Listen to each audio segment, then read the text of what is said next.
பகுதி நம்பிக்கையால் இறைவனுக்கு ஏற்புடையவர் ஆதல். அறிவிலிகளான கலாத்தியரே, உங்களை மயக்கியோர் யார்? இயேசு கிறிஸ்து சிலுவையில் அறையப்பட்டவராய் உங்கள் கண்முன் படம் பிடித்து காட்டப்படவில்லையா? உங்களிடம் ஒன்று மட்டும் கேட்டறிய விரும்புகிறேன். நீங்கள் தூய ஆவியை எவ்வாறு பெற்றுக் கொண்டீர்கள்? திருச்சட்டம் சார்ந்த செயல்களாலா அல்லது நற்செய்தியை கேட்டு நம்பிக்கை கொண்டதாலா?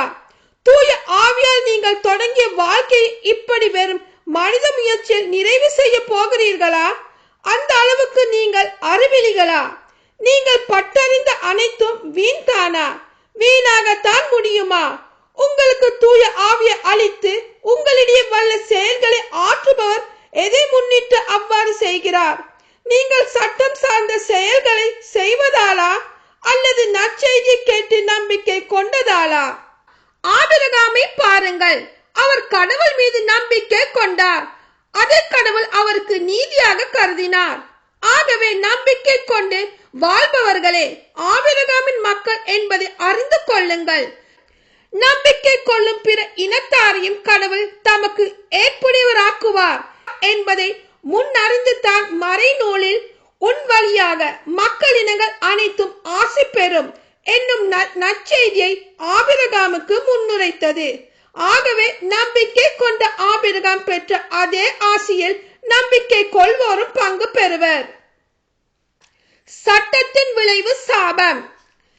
திருச்சட்டம் சார்ந்த செயல்களையே நம்பி இருப்பவர்கள் சாபத்துக்கு ஆளாவார்கள்.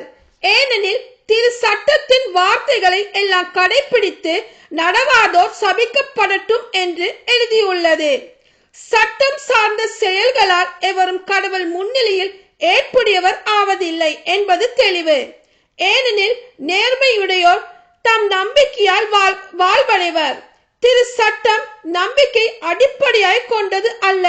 மாறாக சட்டம் சார்ந்தவற்றை கடைபிடிப்போர் அவற்றால் வாழ்வு பெறுவர் என்று எழுதியுள்ளது.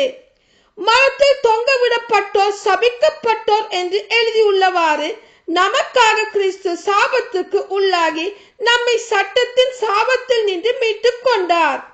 ஆபிரகாமுக்கு கிடைத்த ஆசி இயேசு கிறிஸ்துவின் வழியாய் பிற இனத்தாருக்கு கிடைக்கவும் வாக்களிக்கப்பட்ட தூய ஆவியை நாம் நம்பிக்கையின் வழியாய் பெற்றுக் கொள்ளவுமே இவ்வாறு செய்தார்.